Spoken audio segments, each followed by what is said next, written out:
मुंबईत राहुल शेवाळे आणि सचिन अहिरांच्या उपस्थितीत शिवसेना नगरसेवकांची बैठक। अहिरांकडून नगरसेवकांना कामकाज, धोरण आणि पक्षाच्या भूमिकेवरती मार्गदर्शन।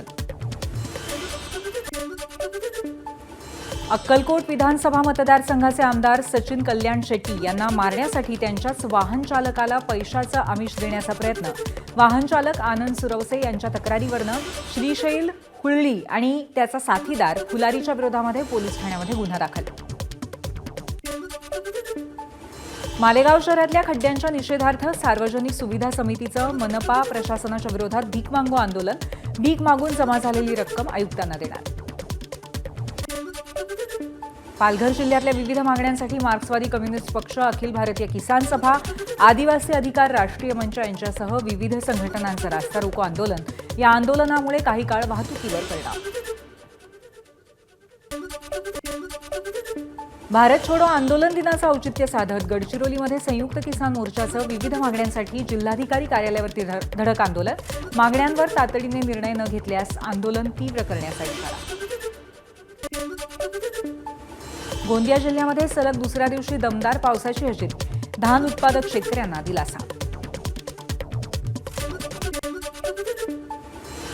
रत्नागिरीच्या दापोलीतल्या मच्छीमारांना मोठा दिलासा। आडे उटंबर खाडीतल्या मच्छीमारांसाठी तब्बल 54 कोटी रुपयांचा निधी। किनारी संरक्षण बंधारा उभारण्याचा मार्ग मोकळा, तर खाडीतील गाळ काढण्यासाठी शासनाचा हिरवा कंदील। मुंबईतल्या गणेशोत्सव 2026च्या नियोजनासाठी 11 ऑगस्टला संयुक्त बैठक। मंत्री मंगलप्रभात लोधा उपस्थित राहणार। गणेशोत्सव मंडळांच्या प्रतिनिधींची संयुक्त बैठक पार पडणार।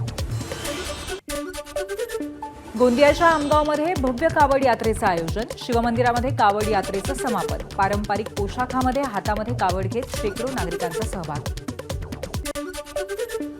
उत्तर प्रदेशमधल्या मुझफ्फरनगर इथे कावड यात्रेमध्ये एका अनोख्या कावडीनं वेधलं सर्वांचं लक्ष।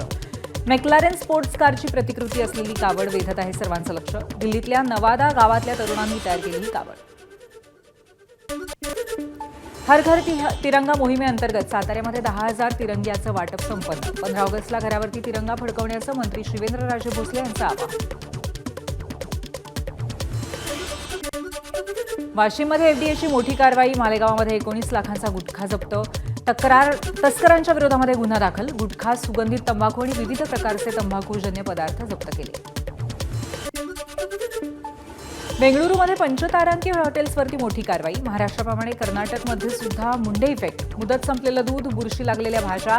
बेंगळुरूच्या आलिशान हॉटेल्सवरती कर्नाटकाच्या अन्न सुरक्षा विभागाची कारवाई। डॉल्फिन चक्रीवादळ रविवारी पूर्व चीनमध्ये धडकलं। सोसाट्याचा वारा आणि मुसळधार पाऊस। 3 लाखांहून अधिक लोकांना सुरक्षित स्थळी हलवण्यात आलं। शांघायमधील 2 विमानतळांवरती 1,300हून अधिक विमानं रद्द।